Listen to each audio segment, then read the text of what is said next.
En el nombre del Padre, y del Hijo, y del Espíritu Santo. Amén. El demonio y el magisterio, de Pablo VI. El 29 de junio de 1972, fiesta de San Pedro y San Pablo. En la homilía, el Papa Pablo VI pronunció en la Basílica de San Pedro una valoración del postconcilio y se lamentaba en estos términos: también en la Iglesia reina el estado de confusión. Se creía que después del concilio habría venido una jornada de luz para toda la Iglesia. En cambio ha venido una jornada de nubes, tempestades, oscuridad, búsqueda e incertidumbre. Y el Papa se preguntaba por la causa última de todo ello y añadía: por alguna brecha ha entrado el humo de Satanás en el templo de Dios. El humo de Satanás. Muchos medios de comunicación ridiculizaron esta expresión y el Papa Pablo VI cayó, sufriendo de nuevo y reflexionando más aún sobre lo que había dicho. Hasta que de nuevo aquel mismo año volvió sobre el tema del demonio en una catequesis que probablemente es una de las páginas más dramáticas y profundas que haya escrito un papa a lo largo de la historia. El Papa comienza diciendo que una de las mayores necesidades de la Iglesia es la de defenderse de aquel mal que llamamos demonio. El Papa presenta ciertamente el cuadro maravilloso de la creación de Dios, pero descubre también la existencia del mal que se ha insertado en la historia y en el cosmos y en el hombre, principalmente.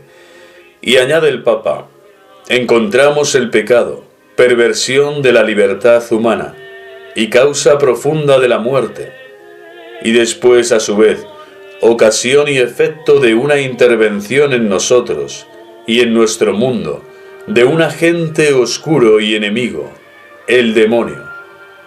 El mal no es sólo una deficiencia, sino una eficiencia, un ser vivo, espiritual, pervertido y pervertidor, terrible realidad, misteriosa y pavorosa.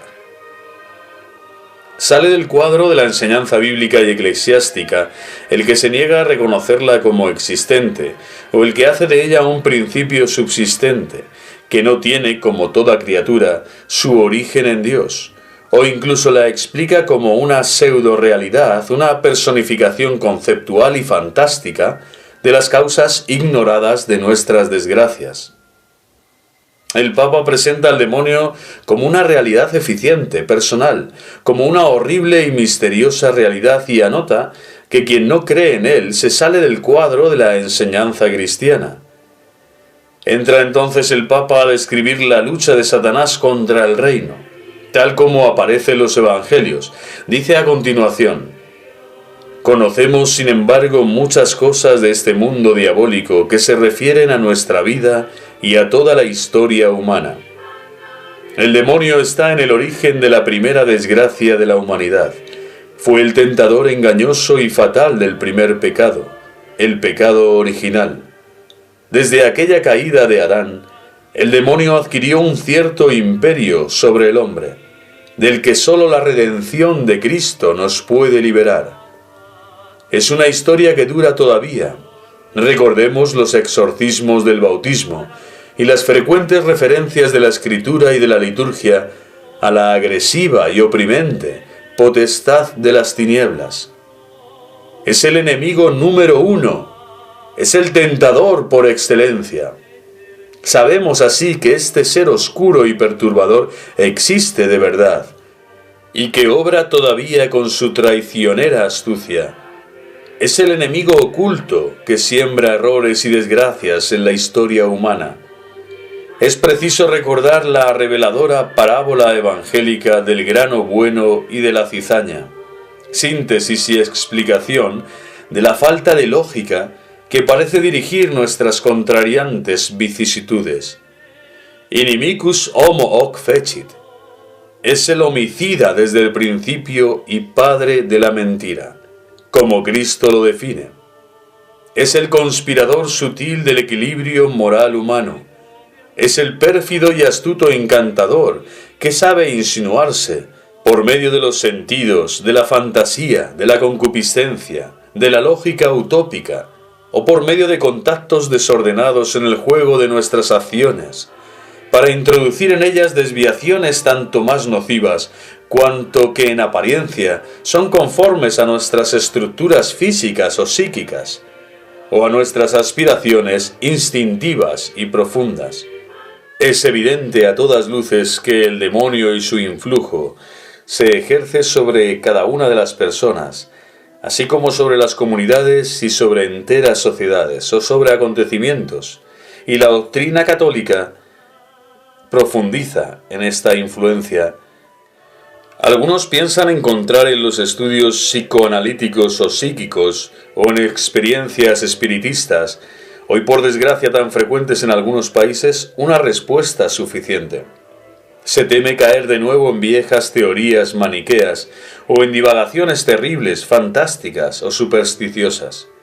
Hoy se prefiere mostrarse fuerte y sin prejuicios, actuar como personas positivas, excepto al creer en tantas gratuitas supersticiones mágicas o populares, o aún peor abrir la propia alma bautizada, visitada tantas veces por la presencia eucarística y habitada por el Espíritu Santo, a las experiencias licenciosas de los sentidos, a las experiencias deletéreas de los estupefacientes, como también a las seducciones ideológicas de los errores de moda, brechas estas a través de las cuales el maligno puede fácilmente penetrar y alterar la mentalidad humana.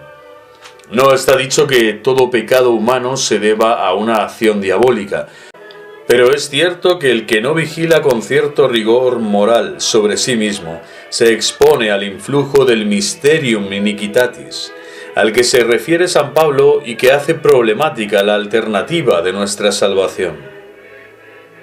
Nuestra doctrina se hace incierta, oscurecida como está por las mismas tinieblas que circundan al demonio. Pero nuestra curiosidad, excitada por la certeza de su múltiple existencia, se legitima con dos preguntas. ¿Hay signos y cuáles de la presencia diabólica? ¿Y cuáles son los medios para defendernos de un peligro tan insidioso?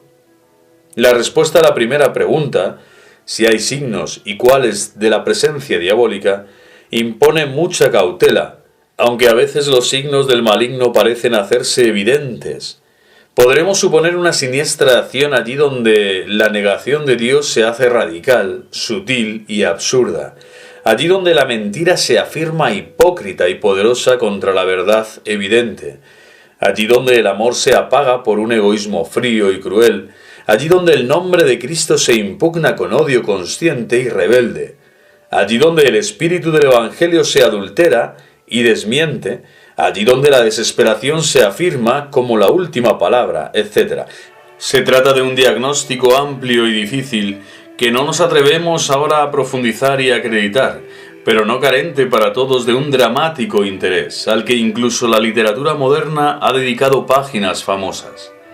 El problema del mal sigue siendo uno de los más grandes y permanentes problemas para el espíritu humano, incluso después de la respuesta victoriosa que le da Jesucristo.